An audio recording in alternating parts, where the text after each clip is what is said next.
Am I the a-hole for refusing to help my disabled mother because she plays favorites with my sibling? My mother suffers from a disability and as such is permanently bedridden. I'm the only person who lives with her in the family house. She has support workers who come by throughout the day to help with hygiene and showering. However, I help with absolutely everything else. Cooking, paying bills, errands, organizing home maintenance, checking emails, making her comfortable in bed, shopping, managing investments, etc. I do not get paid by the government to be her carer, nor does she pay me, or in any other real way even show her appreciation. She feels entitled to my help, and it's really a thankless job. As part of managing her finances, I logged into her online banking to notice almost $100,000 was missing from her savings account. In further inspection, the money was sent to my sister. So I asked my sister about it, and she told me our mother gifted it to her to buy a highly spec'd Tesla. I was livid by this. Mother has always treated sister as the favorite. Apart from this gift, she has probably given her over $100,000 in other things over the past few years, which I never got. For example, I had to pay for my first car, whereas she got a brand new one paid for. When I moved to college, I had to pay for it myself, whereas my mother, who is wealthy, paid for her to have a premium unit.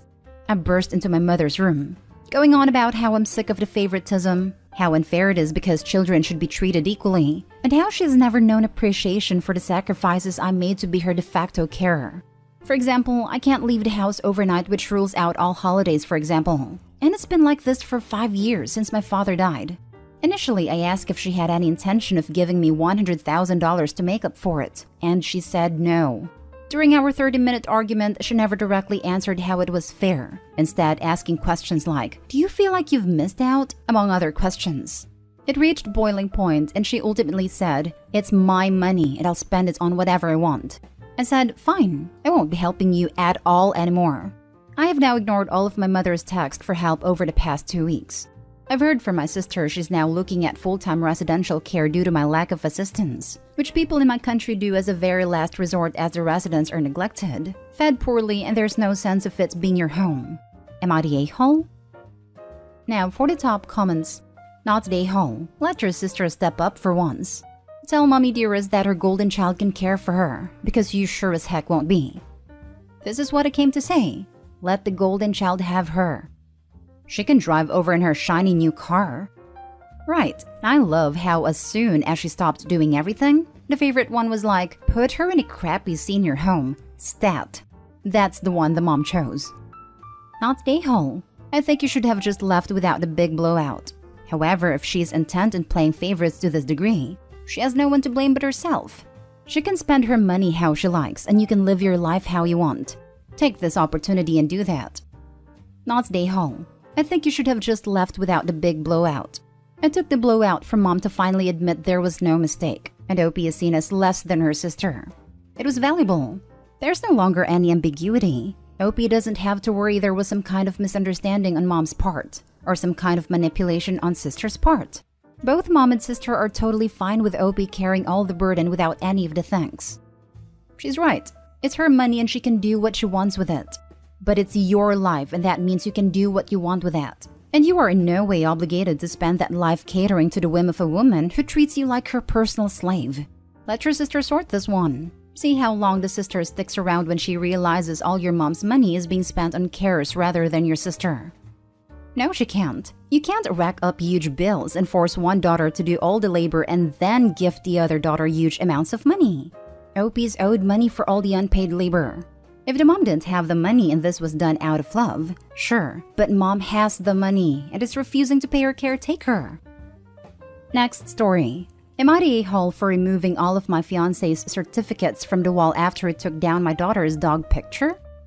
Me, female 34, and my fiancé, male 36, got engaged 2 months ago. I own the house we currently live in, but after he moved in, he started helping out with the mortgage payment. I have a daughter, Ruby, female 12. She adores animals. She had about 7 pets so far in her life. Unfortunately, her dog Tick passed away. He was her closest friend and favorite pet. It was devastating for me as well because he was so precious.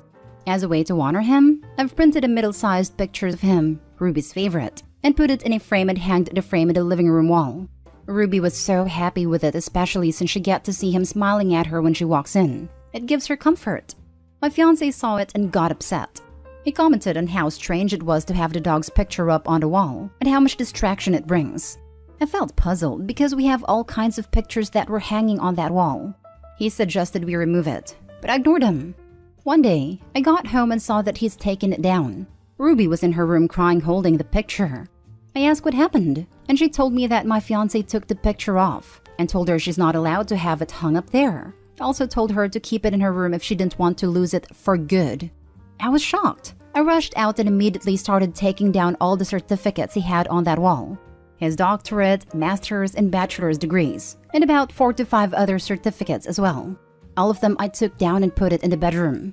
He discovered what I did and snapped at me and said that it's his house as well and I should respect his input. In my defense, I told him that since my daughter has to keep it in her room, then he too has to keep his certificates in his room according to his logic. He yelled at me demanding that I stop nagging him and acting childishly and spitefully. He wanted to put them back up, but I refused and said that if he does that, then Tech's picture will be put back up as well. He yelled about how I disrespected him at his achievements and treated them as trash and then stormed out. He's been giving both me and Ruby the cold shoulder for days now, saying he won't speak to either of us till we apologize and put those certificates back up on the wall ourselves. Not Day-Ho. He doesn't want equal say. He wants a dictatorship. It's clear that he will continue to hurt your daughter behind your back. I will reevaluate my relationship. He told me it's his house too now, so he should be able to have a say in it. I find this illogical because he's only paid 2 months' worth of mortgage, unlike me who put all my savings and sold important items to be able to get this house. He is trying to take over what you have achieved. You need to think hard about what life will look like for you and your daughter going forward is. This is only 2 months in. What is her emotional well-being worth to you? This is so important. It's not just a relationship now. Opie's daughter will remember forever how her mom handles this man. Plus, if Opie dies, do you think this man will take care of your child? Or will he just sell your house, keep the money, and cart your kid off somewhere? I knew someone who had 3 children, owned her own home. 2 kids to 1 man and 1 from previous relationship. She married a father of 2 and he was distant and cold to the non-bio child. However, he wasn't as bad outwardly to the non-bio child as your fiancé was to your child. Not until the mom died unexpectedly at 42, and he told the 15-year-old non-bio kid that he had a month to get out. He moved a new woman into the house and raised his bio children there, and the 15-year-old wasn't allowed to see his siblings. Lost his mom, siblings, and home all in the same month.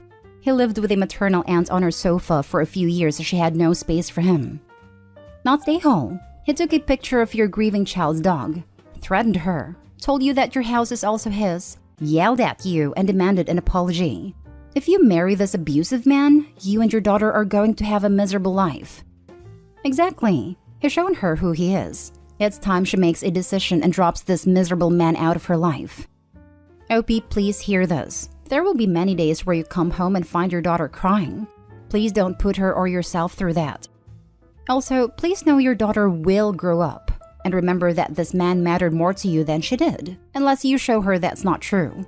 Sticking around in this scenario may also have an unintended impact on her future relationships. Do you really want her to land in a relationship like the one you have with your fiancé?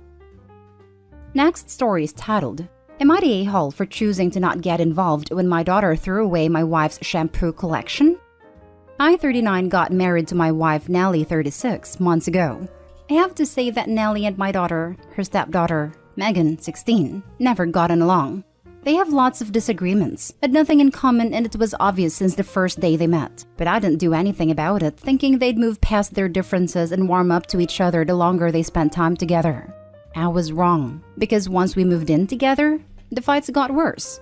Nellie would complain from Megan throwing away stuff of hers just because she thought it didn't belong there. It's been basically a mouse and cat game, and I've lost track on who's right and who's wrong. I did try to establish some boundaries to try to bring back peace to my home, and had them agree that each stays in their own lane and not bother each other.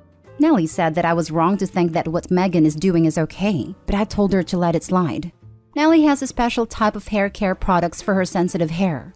Shampoo, conditioner, etc., etc. She put them in the bathroom, but Megan ended up throwing them away, saying that Nellie had no right to store her products in the bathroom because it's not her house. To keep the peace, I asked Nellie to just keep her stuff in the bedroom and take it with her whenever she wants to take a shower, to which she agreed. Last night, Nellie took a shower and forgot her hair products in the bathroom. Megan ended up going in there and then the shampoo collection was gone. Nellie freaked out and then had a fight after Megan told her she dumped them out, saying she already warned her about leaving her stuff laying around in the bathroom. Nellie broke down, and when I said I chose to stay out of this because of how petty it was, she blew up at me. She yelled about how I keep letting Megan get away with bad attitude and unjustified misbehavior. Told me to stop enabling her and start setting consequences for her actions. I told her she should have been more careful knowing how Megan is, so I feel like this was preventable. But she said that she forgot her stuff there. I didn't think Megan would go that far. We had an argument, and that was it.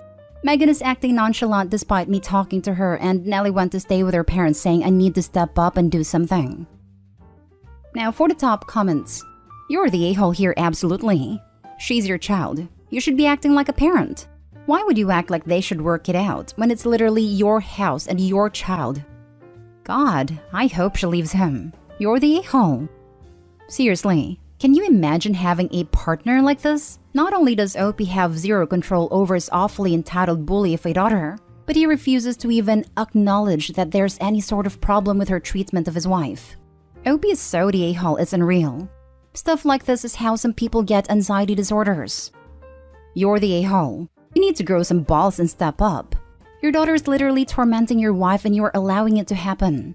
Your wife lives there. She should be allowed to keep her stuff in the bathroom. It isn't a hostel. It's her house. Fix this. You are in the wrong. Man up and fix this.